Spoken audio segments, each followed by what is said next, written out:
दोस्तों, union public service commission ने civil service exam 2025 का नोटिफिकेशन जारी कर दिया है, जिसमें आईएएस के लिए 979 पदों पर और आईएफएस के लिए 150 पदों पर भर्ती निकली है।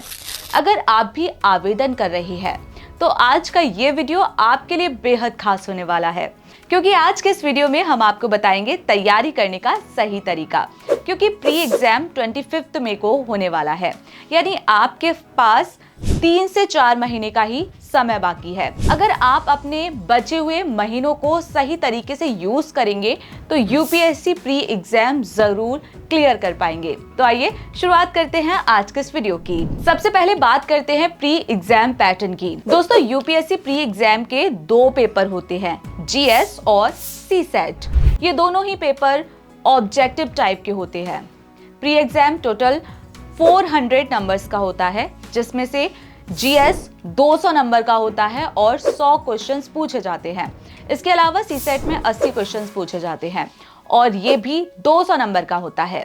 याद रखें कि इन दोनों ही पेपर में 1/3 की नेगेटिव मार्किंग होती है और सीसेट क्वालिफाइंग पेपर होता है, जिसमें 33% स्कोर करना होता है। दोस्तों, वीडियो में आगे बढ़ने से पहले एक नजर इसके सिलेबस पर डालते हैं। जीएस पेपर में current events, Indian history, Indian and world geography, Indian polity and governance, economics and social development, environmental ecology, biodiversity, climate change और जनरल साइंस सब्जेक्ट से क्वेश्चंस पूछे जाते हैं। इसके अलावा सीसेट में कॉम्प्रिहेंशन, रीजनिंग और डिसीजन मेकिंग एबिलिटी टेस्ट किया जाता है।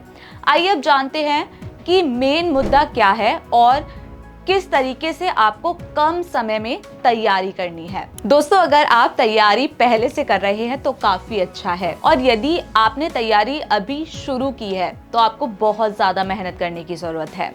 नंबर 1, एक अच्छा टाइम टेबल बनाएं। हम सभी जानते हैं कि यूपीएससी प्री के लिए 3 से 4 महीने बचे हैं, इसलिए आप एक अच्छा टाइम टेबल बनाएं, जिसमें आप प्री में पूछे जाने वाले सभी विषयों के लिए टाइम सेट करें, क्योंकि यूपीएससी में सभी सब्जेक्ट से क्वेश्चंस पूछे जाते हैं। नंबर 2, मॉक टेस्ट और प्रैक्टिस सेट लगाएं।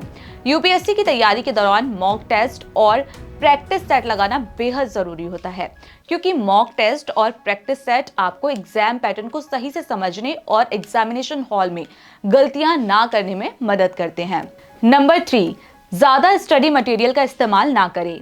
एग्जाम के टाइम पर एस्पिरेंट ये गलती करते हैं कि वे ज्यादा से ज्यादा स्टडी मटेरियल का इस्तेमाल करते हैं। ऐसा करना उन्हें भारी पड़ सकता है, इसलिए जरूरी है कि कुछ स्पेसिफिक स्टडी मटेरियल का ही इस्तेमाल करें। नंबर 4, रिवीजन है बेहद जरूरी। यूपीएससी की तैयारी में बहुत ज्यादा पढ़ने से ज्यादा अच्छा है कि आपने जितना भी पढ़ा है उसका बहुत ज्यादा रिवीजन किया जाए, क्योंकि रिवीजन करने से आपकी सब्जेक्ट पर अच्छी पकड़ हो जाती है और आप क्वेश्चंस को लंबे समय तक याद रख सकते हैं, और ऐसा करने से आप एग्जाम हॉल में गलती करने से भी बच सकते हैं। नंबर 5, सीसेट पर ध्यान दें। यूपीएससी क्लियर करने के लिए जरूरी है कि एस्पिरेंट जीएस पेपर के साथ साथ सीसेट पर भी ध्यान दें। हालांकि ये क्वालिफाइंग पेपर है, लेकिन इस पर पास होना बेहद जरूरी है। अगर आप इस पेपर में फेल हो जाते हैं तो आप मेंस के लिए क्वालिफाइंग नहीं कर पाएंगे, इसलिए कुछ समय सीसेट को भी दें। नंबर 6, करंट अफेयर्स पर ध्यान दें और न्यूज़पेपर पढ़ें। यूपीएससी के प्री, मेंस और इंटरव्यू, इन तीनों ही चरण में करंट अफेयर्स का अहम रोल होता है। तीनों ही चरण में क्वेश्चंस करंट इवेंट से रिलेट करके पूछे जाते हैं। तो दोस्तों, ये कुछ तरीके हैं जिन्हें अपनाकर आप अपनी तैयारी को बेहतर बना सकते हैं। तो आज का इस वीडियो में इतना ही। फिर होगी आपसे मुलाकात एक नए वीडियो और एक नए टॉपिक के साथ।